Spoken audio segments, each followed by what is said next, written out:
महायुतीचा एल्गार मेळावा झाला।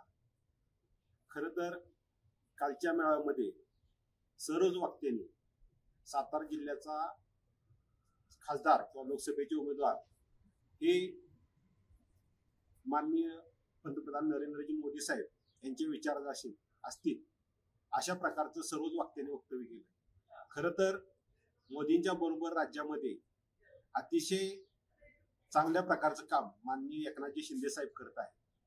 तर माझं असं मत आहे की सातारा जिल्ह्यातील खासदार हे मोदी आणि शिंदे यांच्या विचाराचे असतील।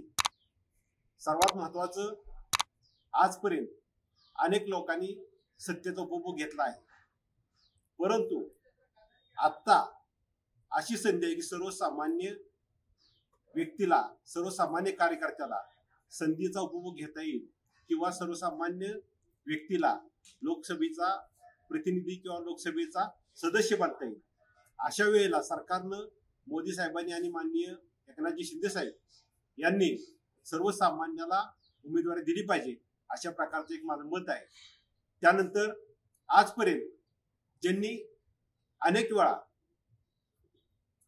वेगवेगळी पद भूषवली किंवा वेगवेगळ्या पदाचा लाभ घेतला, जी लोक यापूर्वी खासदारकी लढले परंतु जनतेने त्यांना नाकारलं, अशा लोकांना आता पुन्हा संधी देऊ नये, कारण त्यांना एक वेळ जनतेने नाकारलं आहे आणि त्या लोकांनी जनतेसाठी ह्या 5 वर्षात किंवा गेल्या 10 वर्षात असं काय वेगळं केलं की त्यांना पुन्हा। राजकारणातील प्रत्येक अचूक बातमीचे सर्वात आधी अपडेट्स मिळवण्यासाठी सरकारनामाच्या सर्व सोशल मीडिया प्लॅटफॉर्मला लाईक, फॉलो आणि सबस्क्राईब करा।